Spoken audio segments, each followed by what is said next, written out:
करते हैं। साथियों, वर्तमान में भारत की सबसे बड़ी जनसंख्या वाला राज्य उत्तर प्रदेश, उत्तर प्रदेश हाल ही में जरा सुर्खियों में रहा अपने धार्मिक आयोजनों के कारण। फिर चाहे रामलला विराजमान हो या फिर प्रयागराज के अंदर संगम की भूमि पर लगने वाला कुंभ और महाकुंभ और अर्धकुंभ हो, इन सभी की सुर्खियों के बीच में उत्तर प्रदेश एक और कारण से आजकल के दौर में सुर्खियों में रहा, जब कई सारे बाहुबलियों की या फिर हिस्ट्री सीटर्स की हत्या अथवा मौत हुई। चाहे अतीक अहमद हो, चाहे फिर जिनकी कार पलटा दी गई थी विकास दुबे हों, मुख्तार अंसारी हों, इन सब की सुर्खियां आजकल बहुत जबरदस्त तरीके से उत्तर प्रदेश को हाईलाइट करती हैं। इनमें से एक है मुख्तार अंसारी, जिनकी चर्चा आज के सेशन में हो रही है।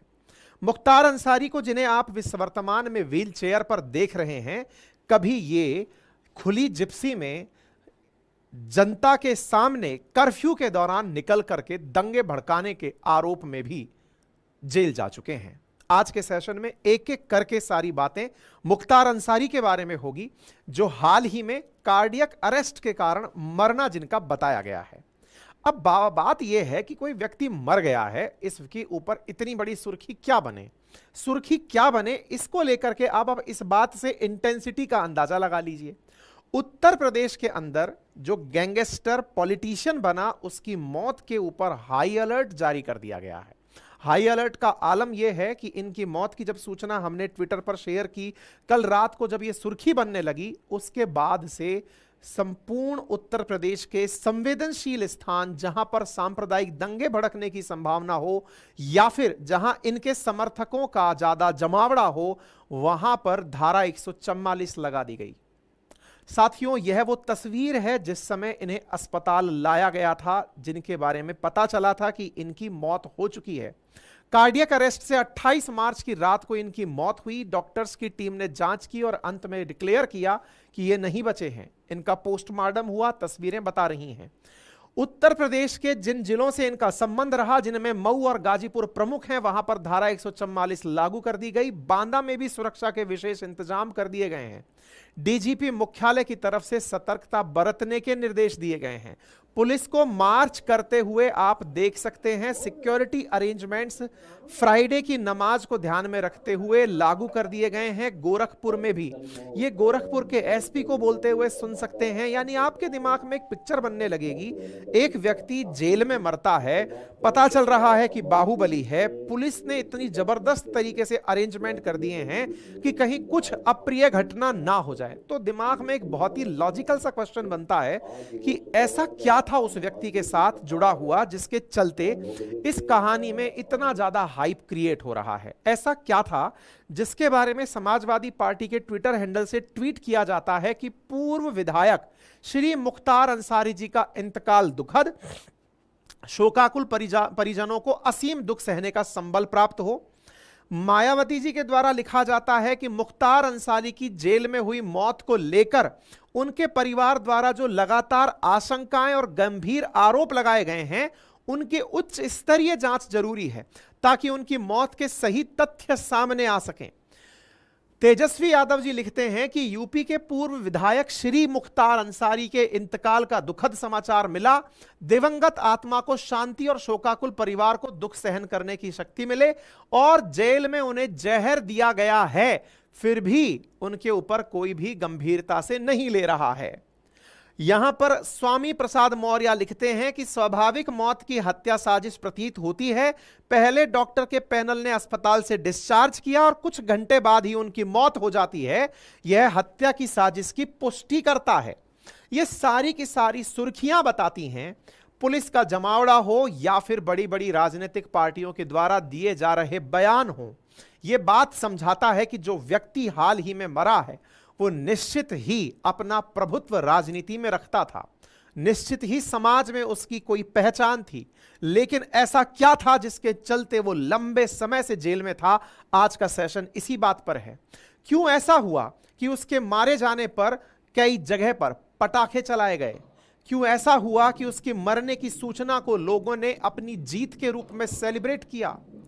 कुछ लोगों का यदि यह आरोप है कि वो जेल में जहर देकर मारा गया है, तो लोग इस पर भी सोच रहे हैं कि अच्छा हुआ कि वो मारा गया। ऐसा क्या है? आज का सेशन इसी बात पर है। ये पटाखे जो मरने पर छोड़े जा रहे हैं, इसका मतलब इस कहानी में बहुत से किरदार हैं और उन किरदारों को आज डिटेल से डिस्कशन में लाएंगे। लेकिन उससे पहले मैप पर एक बार के लिए इस जगह को देख लीजिए, सो दैट इस कहानी को बेहतरीन तरीके से लीड कर सकें। मैप पर आपके सामने जिन जगहों को मैं दिखा रहा हूं, उत्तर प्रदेश से अगर पूर्व की तरफ चलें, इधर ईस्ट और इधर वेस्ट कंसीडर किया जाता है मैप में, तो उत्तर प्रदेश के पूर्व की तरफ चलते हैं तो इसे पूर्वांचल कहते हैं। पूर्वांचल में बिहार से लगे हुए क्षेत्रों में गाजीपुर, मऊ, आजमगढ़, वाराणसी और साथ में गोरखपुर, समझ लीजिए कि बस यही 4 जगह हैं जहां पर यह बाहुबली की कहानी आप सुनने जा रहे हैं। यह पूरी कहानी आज इसी क्षेत्र पर केंद्रित है, इसे डिटेल में लेकर चलेंगे। मेरे प्यारे साथियों, बाहुबलियों का जो अंत है वो तो है, लेकिन इनके पीछे बहुत से युवा पथभ्रष्ट हो गए और जिन्होंने ना जाने कितने ही तरीके के क्रिमिनल रास्ते अपना लिए। साथियों, जिस व्यक्ति की आज बात की जा रही है उनका नाम है मुख्तार अंसारी। मुख्तार अंसारी सुबान अल्लाह अंसारी के बेटे थे। इनके 3 भाई, यानी कि इंक्लूडिंग मुख्तार 3 भाई हैं। एक का नाम है सिबकतुल्लाह अंसारी, एक का नाम है अफजाल अंसारी और एक का नाम है मुख्तार अंसारी। ये जो सुबान अल्लाह अंसारी हैं, इनके पिताजी थे डॉक्टर मुख्तार अहमद अंसारी। बस यहीं से सारी कहानी में सारा की सारा ट्विस्ट है जो आपको यहीं से समझना होगा। ये जो डॉक्टर मोहम्मद मुख्तार अहमद अंसारी आपको दिखाई दे रहे हैं, इनमें से अहमद नाम मिसिंग है, अदरवाइज तो ये मुख्तार अंसारी ही हैं जो इनको नाम मिला है, यानी दादा का नाम लिए हुए मुख्तार अंसारी। अब आप कहेंगे कि ये दादा पर इतना फोकस क्यों कर रहे हैं? असल में दादा बड़े लीजेंडरी आदमी थे। कितने बड़े लीजेंड थे इसकी जानकारी केवल कुछ शब्दों में अगर कही जाए तो यह समझ लीजिए कि जिस जामिया मिलिया इस्लामिया यूनिवर्सिटी का नाम आप सुनते हैं उसके संस्थापक सदस्य थे। जिस प्रकार से एएमयू के लिए आप सुनते हैं, मतलब एएमयू के अंदर अलीगढ़ मुस्लिम यूनिवर्सिटी का नाम सुनते हैं कि भाई मुसलमानों की एक बड़ी यूनिवर्सिटी के नाम पर आप सुनते हैं, ऐसे ही जामिया मिलिया इस्लामिया यूनिवर्सिटी के आप संस्थापक थे। जब तक जिंदा रहे चांसलर थे और छोड़िए स्वतंत्रता सेनानी थे। 1927 का यानी आजादी से पूर्व जब कांग्रेस के अधिवेशन हुए तो 1927 के कांग्रेस के अधिवेशन के अंदर कांग्रेस के अधिवेशन की अध्यक्षता करने वाले व्यक्ति थे, यानी इतने बड़े स्वतंत्रता सेनानी थे डॉक्टर मुख्तार अहमद अंसारी। मतलब आप ये सोचिए कि जहां पर इन्होंने, मतलब 1935 में जब जामिया मिलिया को अलीगढ़ से दिल्ली ट्रांसफर किया गया, इवन जहां एम्स है उस क्षेत्र को भी अंसारी नगर के नाम से जाना जाता था। इनका बड़ा प्रभाव था, अंसारी रोड के नाम से रोड स्थित है। मतलब स्वतंत्रता संग्राम में इनका बहुत अपूर्णीय योगदान रहा है और इनकी लीगेसी ही इनके परिवार को हर समय पर काफी ज्यादा चर्चा का कारण बनाई। ठीक है, तो यहां पर इनका नाम जानना आपके लिए बहुत ज्यादा जरूरी है। अब इनके कुनबे में इनके पोते हुए मुख्तार अंसारी, है ना। मुख्तार अंसारी 5 बार विधायक बने, उन पर 60 केस दर्ज हुए। मुख्तार अंसारी की जो वाइफ है उनका नाम है अफशा अंसारी, उन पर 9 केस दर्ज हुए। इनके बेटे हैं अब्बास अंसारी जिन पर 7 केस दर्ज हैं और ये कासगंज जेल में हैं। इनके एक और बेटे हैं जिनका नाम है उमर अंसारी, इस समय ये फरार बताए गए हैं। एक है निखत अंसारी, ये पूरा परिवार है। और वर्तमान में एक और भाई जिनके अफजाल अंसारी हैं, ये बसपा के वर्तमान में सांसद हैं। ये इनके फैमिली के अंदर बड़े बड़े लोग हैं। अब चलते हैं इनके इतिहास को आपसे डिस्कस करने के लिए। देखिए, कहानी कुछ इस प्रकार से है कि आप इस कहानी को समझें उससे पहले एक बार मैप पर वापस से गौर करें। देखिए, ये पूरा उत्तर प्रदेश कनेक्टेड है आगे। अगर आप यहां पर रोड, यहां पर एरिया को देखें तो यहां पर मैप पर आपको गोरखपुर दिखाई दे जाएगा। अगर आप गोरखपुर को ध्यान से देखें तो ये गोरखपुर पूरा कनेक्ट होते हुए आगे बिहार से कनेक्टेड है। गोरखपुर से रेलवे लाइन का निकलना, बहुत सारी फिल्मों और वेब सीरीज में गोरखपुर की काफी चर्चाएं हुई हैं कि यहाँ के रेलवे का काम काफी ज्यादा फेमस रहा है। इधर की तरफ अगर और पूर्व की तरफ आप चलते हैं तो इधर की तरफ भारत के अंदर उड़ीसा, पश्चिम बंगाल, झारखंड, बिहार वो क्षेत्र हैं जहां पर कभी माइंस बड़ी संख्या में रही हैं। कोयले का बड़ी संख्या में इधर से उधर आवागमन हुआ है, बड़ी मात्रा में आवागमन हुआ है। तो गोरखपुर रेलवे लाइन पर पड़ने वाला एक काफी प्राइम लोकेशन रहा है। बोले गोरखपुर की बात क्यों कर रहे हैं? क्योंकि वर्तमान में जो हमारे सीएम साहब आते हैं ना, योगी आदित्यनाथ जी, वो गोरखपुर से ही आते हैं, नंबर 1। तो सर इस बात का मुख्तार अंसारी से क्या लेना देना है? इसी गोरखपुर से कनेक्टेड जगह है मऊ, और मऊ से कनेक्टेड है गाजीपुर। तो ये मऊ और गाजीपुर गोरखपुर से निकटवर्ती जगह हैं। इन निकटवर्ती जगहों में गोरखपुर के अंदर धंधा पाने की लड़ाई रही है। अब यह धंधा का क्या मतलब है? असल में पहले ऐसा होता था 1970s और 80s के दशक में, गोरखपुर के अंदर किसी को अगर रेलवे की पटरी बिछानी है, रेलवे ट्रैक बिछाना है, रेलवे ट्रैक के अंदर स्लीपर्स लगाने हैं, पत्थर रोडी डलवानी है, कोयले का सामान लेना है, या फिर आपको वहां पर पार्किंग लेनी है, इन सब के लिए टेंडर हुआ करते थे, ठेकेदारी हुआ करती थी। और ठेकेदारी लेने वाले लोग बाहुबली लोग कंसीडर किए जाते थे, जो इस क्षेत्र में अपनी ताकत के दम पर ही टेंडर ले पाते थे। किसी आम आदमी को ठेके लगाने की इजाजत नहीं होती थी। ठेका मतलब एक ही बार में बल्क में उस क्षेत्र का सारा काम ले लिया। बस यहीं से मुख्तार अंसारी की कहानी में एंट्री होती है। जिस व्यक्ति की आज आप चर्चा कर रहे हैं, यह 70 के दशक में रेलवे और सड़क के ठेकों की लड़ाई के कारण अपनी पहचान बनाया था। राजनीति में उतरने से पूर्व इन्होंने माफिया के रूप में अपनी पहचान बनाई थी, क्योंकि पूर्वांचल के अंदर इन्होंने टैक्सी के ठेके से लेकर, टैक्सी स्टैंड के ठेके से लेकर बस संचालन तक के ठेके लिए हुए थे।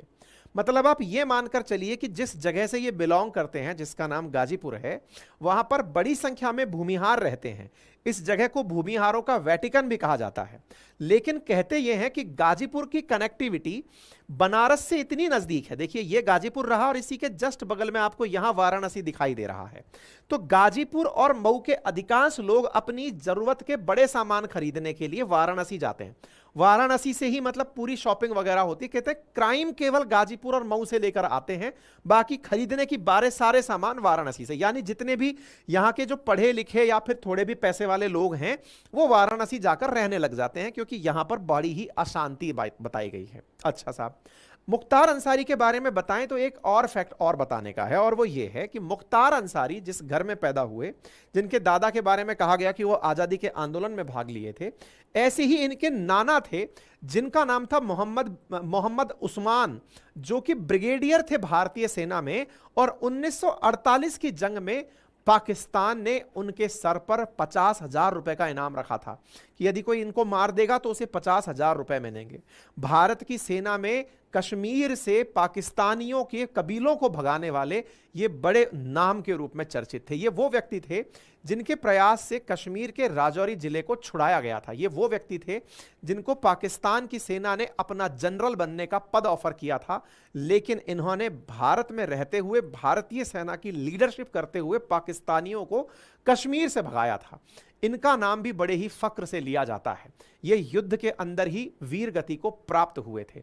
यानी कि दो इतने बड़े बड़े लोगों के परिवार से बिलोंग करने वाले मुख्तार अंसारी, कैसे एक बाहुबली बन गए, ये अपने आप में एक बड़ी ही रोचक कहानी बन जाती है।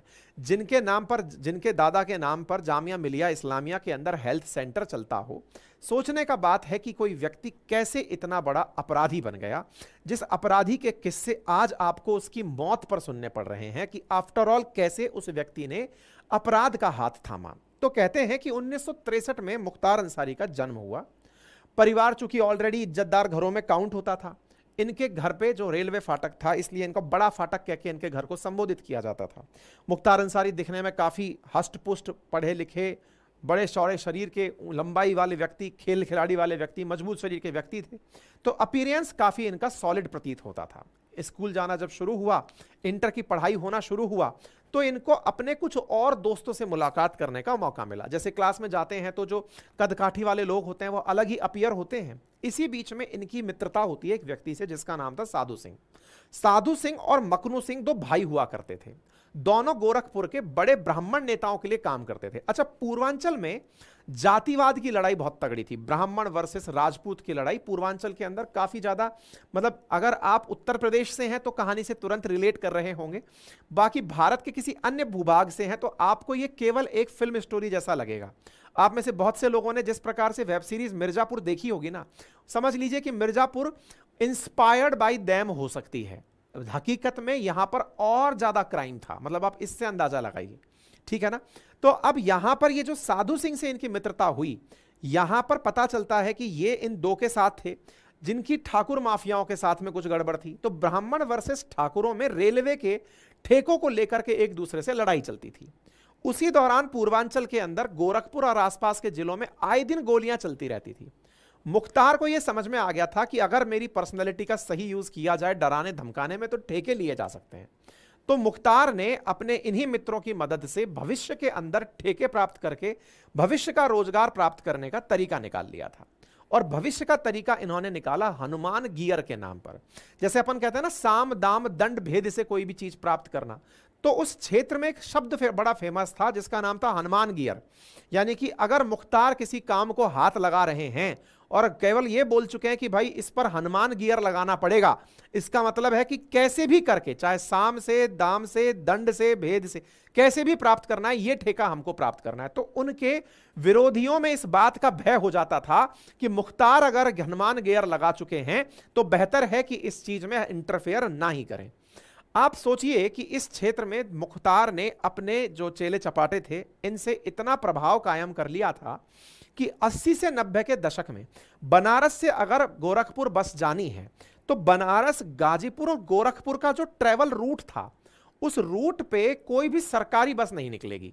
यानी गाजीपुर नहीं रुकेगी, बाईपास निकल जाओ, जिसको जाना है गाजीपुर की जनता को ले जाने के लिए मुख्तार अंसारी की ही बस चलेगी या मुख्तार के जो लोग हैं उनकी ही बस चलेगी।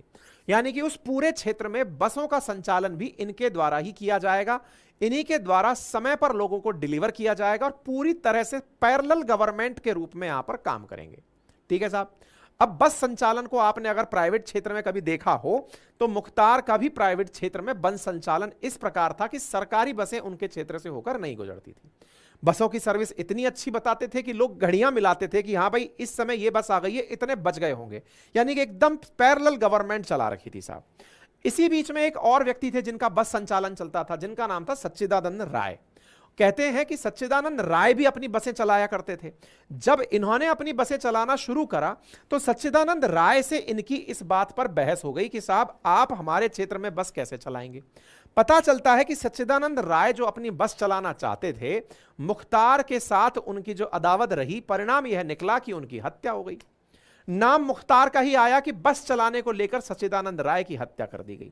हालांकि साबित कुछ नहीं हुआ क्योंकि मुख्तार खुद फ्रंट पर नहीं रहते थे, उनके जो चेले चपाटे थे, शूटर थे, वो जाकर के शूट करके आ गए। धीरे धीरे उस क्षेत्र में माहौल बनने लगा कि अगर गाजीपुर में कोई काम करना है तो मुख्तार की परमिशन से करना है।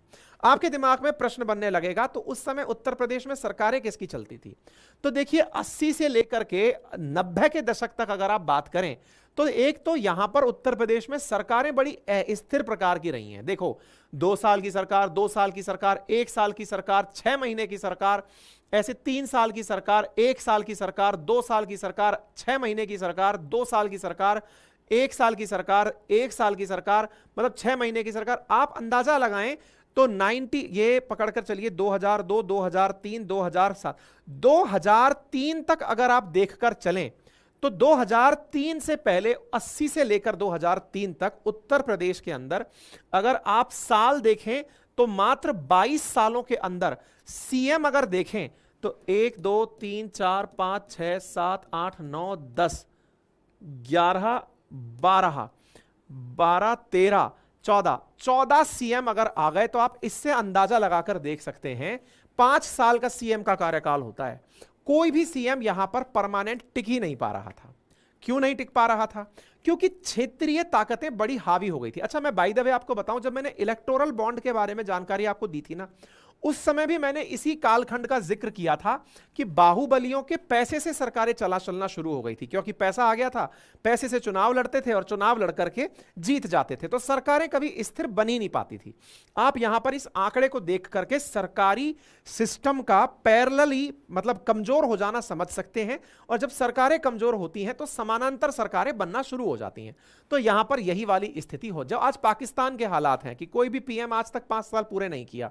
क्यों नहीं किया? बोले साहब वहां पर अस्थिरता है, क्योंकि कोई भी 5 सभी को साथ रखने वाला व्यक्ति मिल नहीं रहा। ऐसी स्थिति में वहां पर आतंक सर पसारता है। उत्तर प्रदेश में इसी दौर के अंदर बड़ी संख्या में बाहुबलियों ने राज संभाल लिया।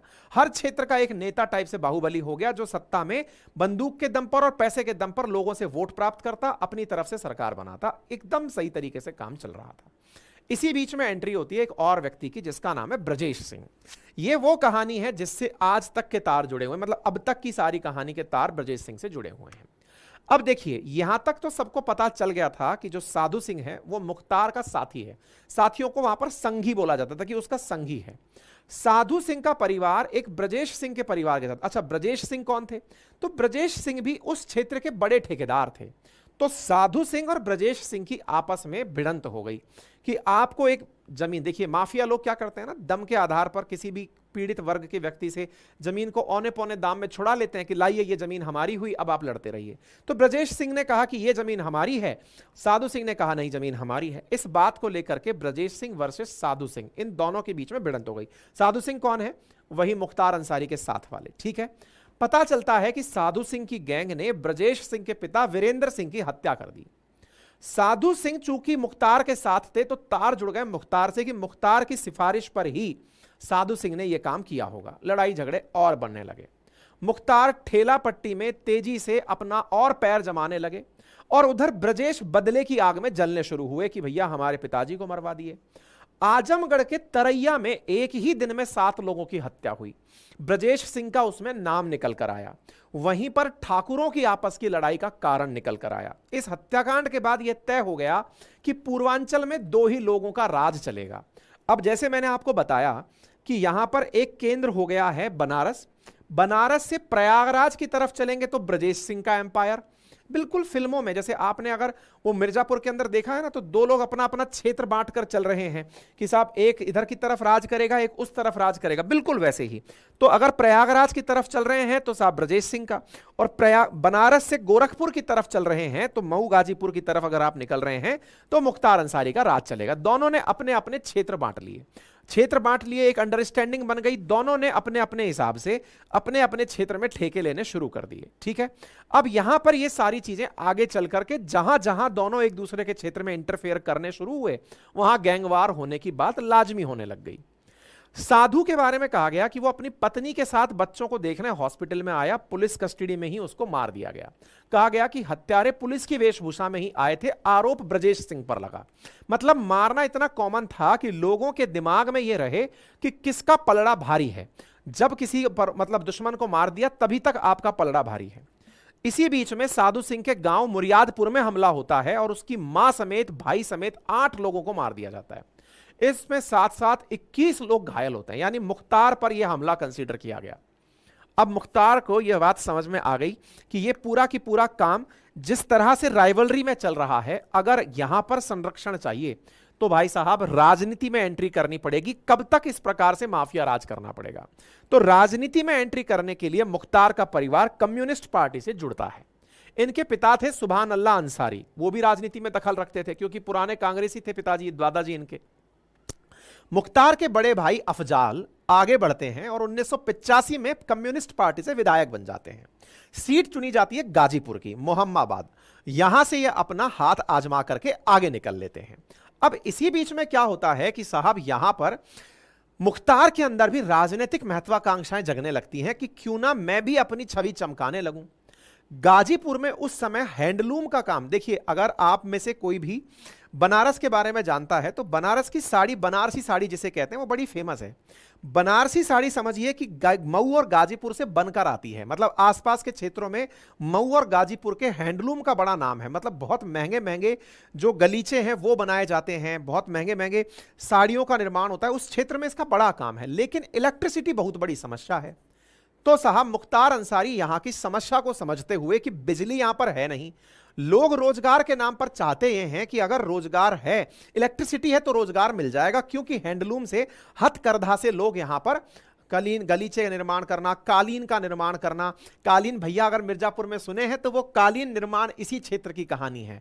आप रिलेट कर जाइएगा तो अपने आप आपको कहानी से रिलेट होने लगेगा। तो बोले यदि यहां पर इलेक्ट्रिसिटी रही तो सारा काम हो जाएगा, और इलेक्ट्रिसिटी लाने के लिए सरकार में दखल चाहिए। तो मुख्तार अंसारी को अपनी तरफ से पार्टी की तरफ राजनीति के अंदर एंट्री करने का मन करने लगा कि बिजली की समस्या सुधारनी है, अफसरों पर दबाव बनाना है, यह तय किया जाना है कि यहां बिजली कितने घंटे आएगी। असर भी दिखाई दिया। लोगों को जैसे ही यह पता चला कि मुख्तार के दबाव में बिजली आना शुरू हुई तो लोग मुख्तार के दर पर अपनी तरफ से सिफारिशें लेकर पहुंचने लगे कि आपकी वजह से बिजली आई।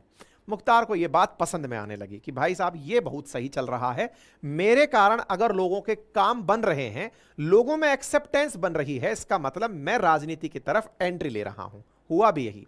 1996 में मुख्तार ने राजनीति में एंट्री ले ली और बन गए विधायक। मुख्तार जब विधायक बने तो उन्होंने अपनी संपत्तियों के साथ साथ विधायकी में जो दखल रखा, उससे उनके ऊपर इतना बड़ा एक तरह का प्रोटेक्शन लागू हो गया कि उन पर अब कोई हाथ नहीं लगा सकता था, क्योंकि विधायक जी बन गए। पुलिस वालों को तो बाहर से ही हटा दिया जाता था कि तुम तो दूर ही रहो, कुछ नहीं कर सकते। वहीं ब्रजेश सिंह की गैंग इस समय मुसीबत में पड़ गई, क्योंकि सामने विधायक जी हैं। पुलिस वालों पर प्रेशर है कि जाकर के ब्रजेश सिंह के लोगों को पकड़ो। इधर विधायक जी हैं और विधायक जी ने मतलब यह हाल कर दिया कि पूरी तरह से अपने लोगों के लिए जो चीजें चाहिए वो उपलब्ध करा देंगे। विधायकी के साथ साथ सारी चीजें चलना शुरू हो गई। मुख्तार ने गाजीपुर की सीट से विधायकी का चुनाव लड़ना तय किया और बीएसपी का दामन थाम लिया। मुलायम सिंह, मायावती जी की पार्टी का हाथ थाम लिया। 1996 में मऊ से मैदान में उतरने को इनको आदेश होता है, जो कि मुस्लिम बहुल क्षेत्र है, और मुसलमानों के वरदान के चलते, आशीर्वाद के चलते मुख्तार यहां से चुनाव जीत जाते हैं। बीएसपी के विधायक 1996 में बनकर आते हैं और उसके बाद वो पीछे मुड़कर कभी नहीं देखते। 2017 तक वे लगातार यहीं से चुने गए। पहली बार चुनाव जीतने के बाद दुनियादारी का दायरा उन्होंने और थोड़ा बढ़ा दिया। जब मोहम्मदाबाद में 24 घंटे लाइट रहने लगी तो लोग समझ जाते थे कि मुख्तार आए हुए हैं।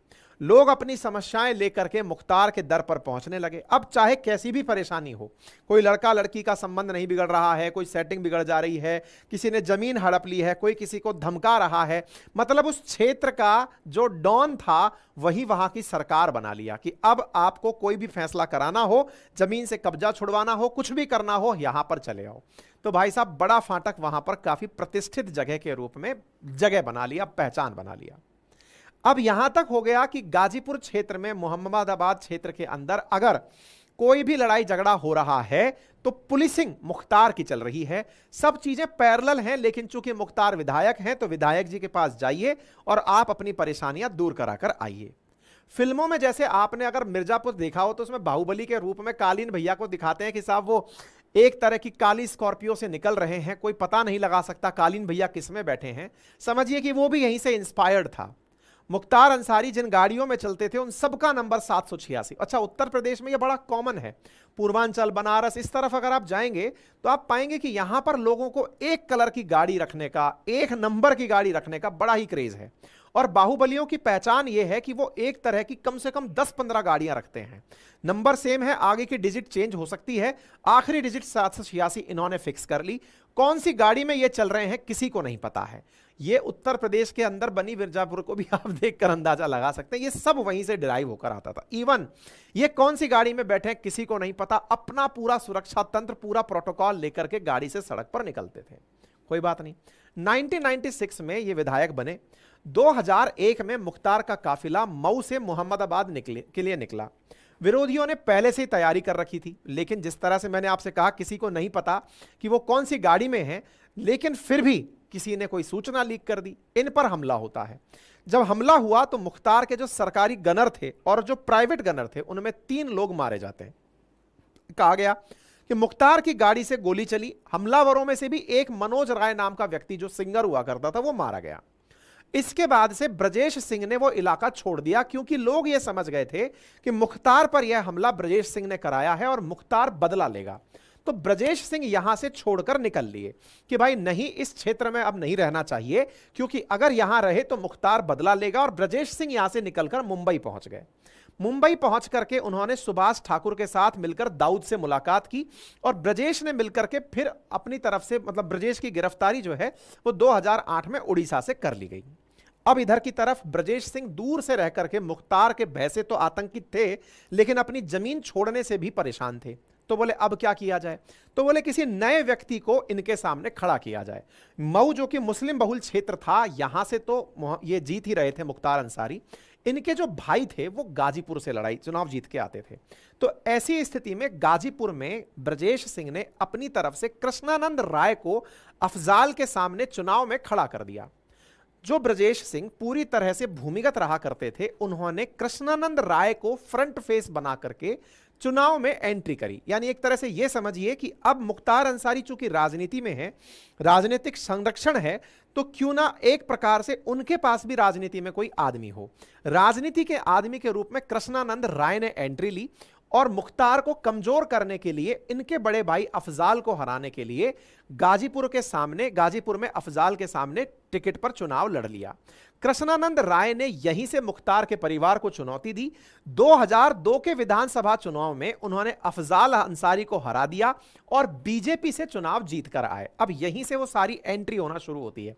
देखिए, अभी तक मुख्तार अंसारी मऊ से जीत रहे हैं, मैंने सारी जगह दिखा दी आपको। मऊ के बाद गाजीपुर, गाजीपुर के बगल में गोरखपुर, बनारस, ये सारा एक क्षेत्र है और इस क्षेत्र में गाजीपुर से अब कृष्णानंद राय जीत चुके हैं।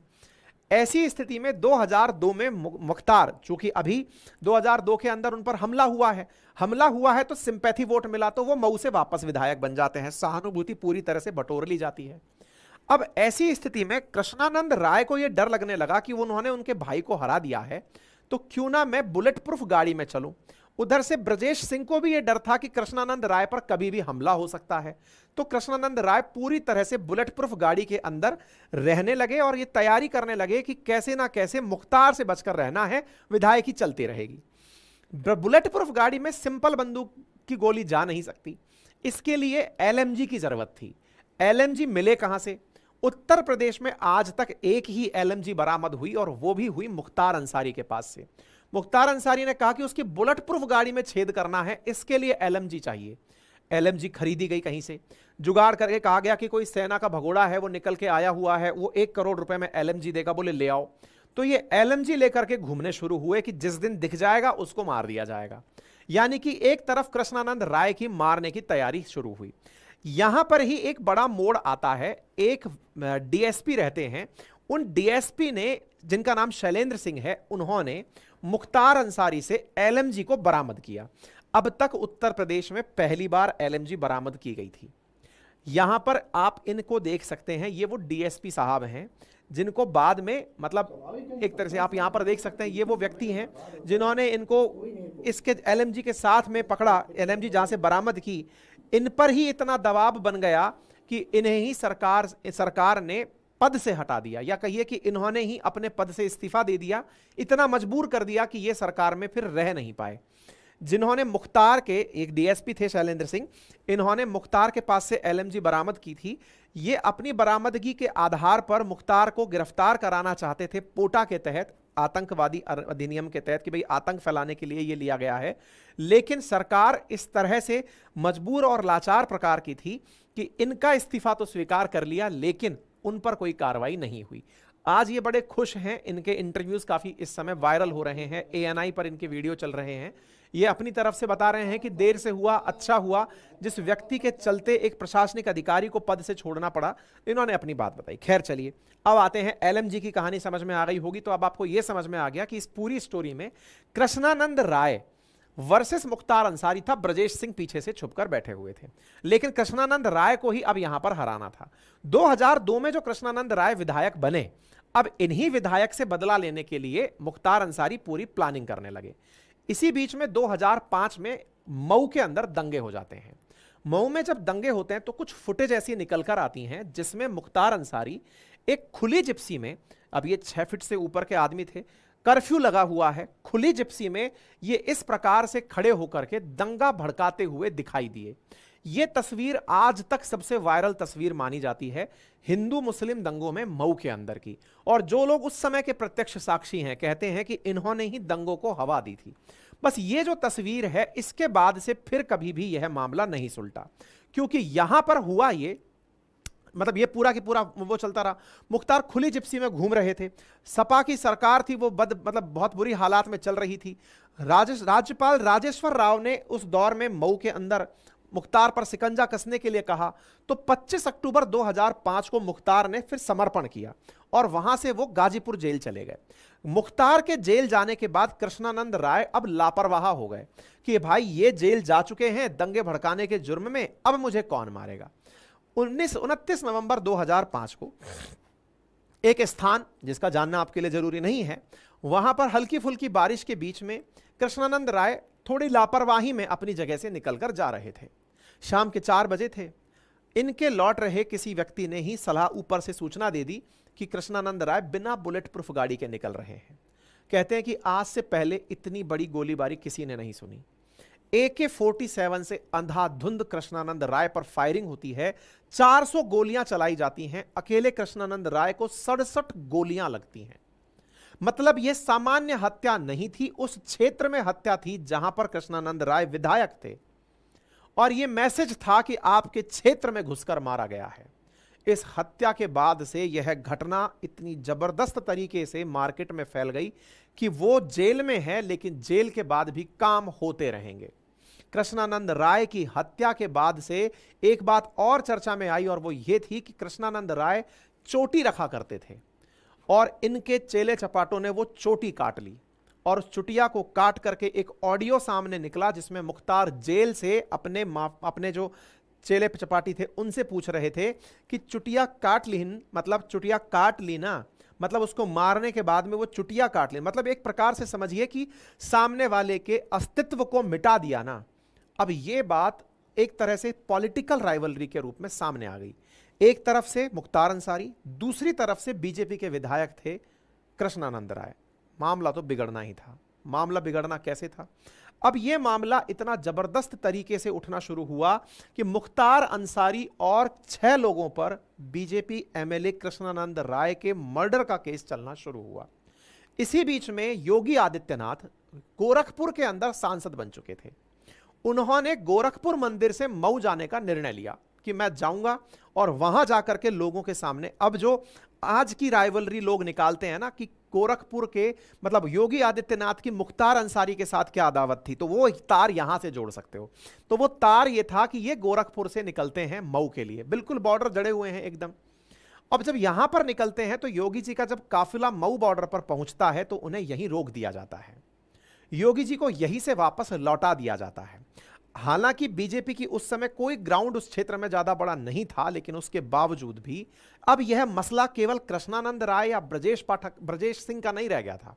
अब यह मामला बीजेपी के विधायक को मारने का हो गया था। इसके चलते हुए गाजीपुर के अंदर मुख्तार अंसारी का रहना तय हो गया कि यह अब जेल में ही रहेंगे।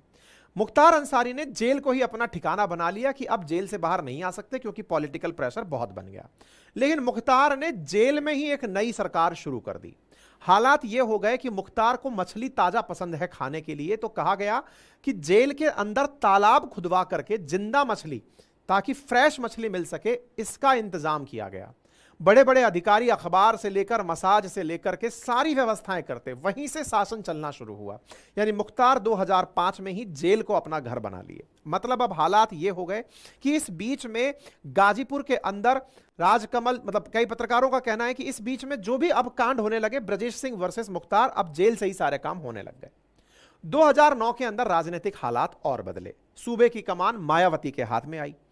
गाजीपुर जेल में STF ने छापा मारा। मुख्तार की जेल से फ्रिज, कूलर, गैस सिलेंडर सब बरामद किए गए। जो मायावती पहले अपने टिकट पर विधायक बनाई थी, लेकिन अब सरकार में आई थी क्योंकि बीच में इनका इंक्लिनेशन समाजवादी पार्टी की तरफ हो गया था, तो बोले तुम्हारे साथ बदला लिया जाएगा। ऐसी इच में इनको उठा करके यहां से मथुरा जेल भेज दिया गया। आज आप में से जो ऑडियंस इस बात को सुन रही है, उसे देख करके ये केवल किसी पिक्चर की सी कहानी लग रही होगी। उसे ये लग ही नहीं रहा होगा कि क्या रियलिटी में भी ऐसा हो सकता है। उत्तर प्रदेश में ये रियल में हुआ है। और अगर आप उत्तर प्रदेश से कभी जुड़े रहे हैं, क्योंकि मेरी पढ़ाई IIT कानपुर से हुई है, मेरे कुछ मित्र मऊ से हैं, गोरखपुर से हैं, जिनके साथ जब जब बैठने का मौका मिला, आप कहीं भी जाइए, चाय की, पनवाड़ी की दुकानों पर आपको ये किस्से कंठस्थ याद हुए मिल जाएंगे। लोगों को इस तरह से याद है कि मेरे इस सेशन में भी कुछ लोग त्रुटियां निकाल देंगे चाय की दुकान पर, पनवाड़ी पर बैठे हुए, कि सर नहीं 4 नहीं इतने लोग मरे थे, तारीख ये नहीं ये थी, गाड़ी ये नहीं ये थी, AK-47 नहीं सर दूसरी बंदूक थी, इतना नहीं सर इतना मारा था। मतलब इतना तक फैक्चुअली करेक्ट है उस क्षेत्र के अंदर ये सारी घटनाएं। मतलब आप ये समझिए कि जो आज आप घटना सुन रहे हैं, ये पूर्वांचल की मतलब एक लाइव वो है, वेब सीरीज है, आप इसको ऐसे समझिए। ठीक है साहब। अब इसी बीच में मथुरा जेल में इनको भेज दिया जाता है मुख्तार को। मुख्तार यहां पर लखनऊ उन्नाव होते हुए 2018 में उन्नाव के बाद में बांदा जेल भेजे। आज जहां पर इनकी मौत हुई है वो बांदा जेल हुई है। ठीक है साहब। मुख्तार विधायक तो लगातार चुने जाते रहे, लेकिन सांसद बनने की इनकी इच्छा पूरी नहीं हुई। 2009 के अंदर लोकसभा के चुनाव होने थे। बनारस की सीट पर मुरली मनोहर जोशी चुनाव लड़ रहे थे। मुरली मनोहर जोशी उसी सीट पर जिस सीट पर आजकल मोदी जी चुनाव लड़ते हैं, उससे पहले मुरली मनोहर जोशी जी चुनाव लड़ा करते थे।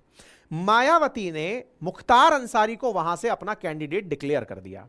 हालात इतना टाइट हो गया कि यहां पर मुख्तार वर्सेस मुरली मनोहर जोशी इतना करीबी मुकाबला था कि मात्र 17,000 वोटों से ही मुरली मनोहर जोशी जीत पाए। लेकिन मायावती अपनी इस हार को बर्दाश्त नहीं कर पाई।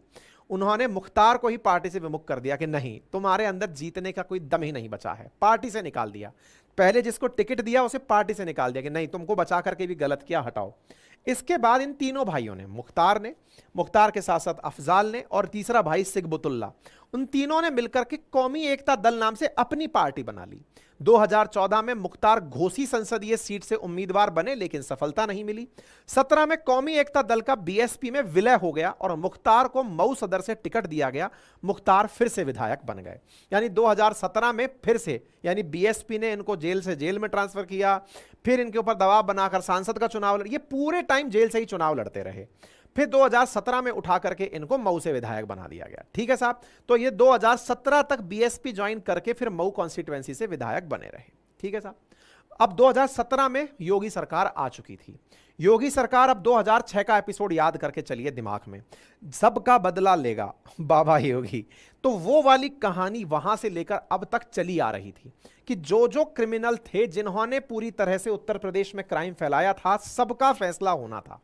और सबके फैसले में केवल यही चीज ध्यान रखनी थी कि जो भी अपराधी हैं, उन्होंने अपराध में जो भी चीजें पैदा की हैं, उन सबको खत्म किया जाएगा। परिणाम निकला, सरकारें बदली। 2007 में जनता ने पूरी तरह सत्ता पलट दी। सत्ता पलटने के बाद कृष्णानंद राय की हत्या के आरोप में 2018 के अंदर मुख्तार के लिए काम करने वाले मुन्ना बजरंगी की बागपत जेल के अंदर गोली मारकर हत्या कर दी जाती है। मुख्तार घबरा जाते हैं कि सत्ता बदलते ही मेरे जो लोग हैं वो मरने शुरू हो गए। इसी बीच में पंजाब के एक व्यापारी ने आरोप लगाया कि मुख्तार ने मुझसे पैसे मांगे थे, तो इन्हें पंजाब ट्रांसफर कर दिया गया। ये सोचे कि पंजाब में कांग्रेस की सरकार है, सेफ रह जाएंगे। वहां पर जाकर के वापस से सुप्रीम कोर्ट से यूपी सरकार आदेश करवाती है कि इस व्यक्ति के ऊपर 60 से ज्यादा मुकदमे दर्ज हैं, इसे आप उत्तर प्रदेश वापस भिजवाइए। पंजाब से जब इन्हें उत्तर प्रदेश भिजवाया गया था, लोगों ने तभी मान लिया था कि अब इनके साथ भी वही होने वाला है जो औरों के साथ हुआ है। हो सकता है कार पलटे, हो सकता है कोई और घटना हो। लोगों ने यह कयास लगाने शुरू कर दिए थे कि अपराधियों के साथ में उत्तर प्रदेश सरकार बहुत ही जबरदस्त तरीके से, स्ट्रिक्ट तरीके से पेश आने वाली है। और हुआ भी यही। मुख्तार को कमजोर करने के लिए उसके द्वारा जो अवैध रूप से बनाई गई संपत्ति थी, उसको धीरे धीरे जब्त करना सरकार ने शुरू किया और बुलडोजर चलाकर उसे डिमोलिश करना शुरू किया। यानी कि मुख्तार के मरने से पहले उसके जो भी आसपास की सराउंडिंग थी, जो उसका एक तरह से एम्पायर था, उसको डिमोलिश किया गया। कहते हैं कि लगभग 608 करोड़ रुपए की प्रॉपर्टी को जो मुख्तार से कनेक्टेड थी, उसको डिमोलिश किया गया। मुख्तार पर जो प्रमुख चर्चित केस रहे, उन पर अब सुनवाई होना शुरू हुई। पहले उन पर केस तो दर्ज होते थे, लेकिन कोई भी आकर के अपनी तरफ से गवाही देने नहीं आता था। लेकिन अब इनके खिलाफ गवाही देने भी लोग आने शुरू हुए। साल 2022 में पहली बार उन्हें दो मामलों के लिए दोषी ठहराया गया। 12 मार्च को वाराणसी की एक एमपी एमएलए कोर्ट ने उन्हें 1 साल में 34 साल पुराने केस में उम्र कैद की सजा सुनाई। 26 मार्च को फिर इनकी तबीयत बिगड़ने के बाद मुख्तार को अस्पताल में भर्ती कराया गया था। मेडिकल कॉलेज के प्रिंसिपल ने बताया कि उनके पेट में दर्द, पेशाब और मल त्यागने में दिक्कत थी। इनके भाई अफजाल अंसारी जो सांसद हैं, उन्होंने न्यूज एजेंसी को बताया कि उनके खाने में जहरीला पदार्थ मिलाया गया था। अफजाल ने कहा कि मुख्तार ने मुझे बताया था कि करीब 40 दिन पहले ही उसे जहर दिया गया है। कुछ लोगों का यह भी कहना है कि इनको जहर दिया गया बड़ा विदेशी प्रकार का जहर, जिसका कि कोई पोस्टमार्टम में पता ना चले। सब तरह के कयास लगाए जा रहे हैं। अभी हाल ही में शायद 19 से 22 मार्च को फिर उनको जहर दिया गया, जिससे इनकी हालत खराब हो गई। इनके परिवार के द्वारा याचिका लगाई गई कि साहब, उनका इलाज हमें अपने स्तर पर कराने की इजाजत दें। जिस अस्पताल में आप इलाज करा रहे हो वो सही नहीं है।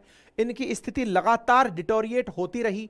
हालांकि पुलिस इस बारे में और जानकार लोग इस बारे में इनकार करते रहे कि कोई किसी न किसी प्रकार का जहर नहीं दिया है, ये व्यक्ति अपने ही प्रभाव को खत्म होता हुआ देख करके अब सदमे में है। इसका जो भी माहौल बना था, जो बड़े बड़े घर बंगले इसने बनाए हुए थे, उन सबको खत्म करने का प्रयास किया जा रहा है। आज तो भाई साहब गजब तरीके से, मतलब मेरे पास में थैंक्स के वो धन की वर्षा हो रही है। आप सभी का बहुत बहुत धन्यवाद।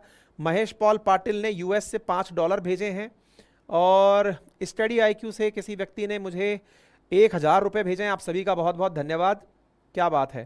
तो जो भी लोग अपनी अपनी तरफ से सुपर थैंक्स के माध्यम से हमें लाइव सेशन में धन भेज रहे हैं, आप सभी का बहुत बहुत धन्यवाद।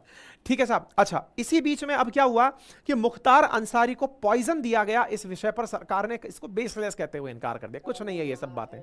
इनका जो बेटा, जिसके बारे में कहा जाता है जिसका पता नहीं है, वो न्यूज़पेपर के सामने आकर कहता है कि भैया आप तो मर गए। अब उनका पोस्टमार्टम कराने के लिए हम कह रहे हैं कि हमें एम्स में करा लेने दो, कोई सरकार से सुन ही नहीं रहा है। खैर, ये सारी बातें होती रही। परिवार ने व्यवस्थाओं पर आरोप प्रत्यारोप लगाया, अपनी तरफ से कहा कि सरकार ने इनको मरवाया है। तो इनके पुत्र हैं जो अभी मीडिया को अपनी फुटेज दे रहे हैं, बाइट्स दे रहे हैं।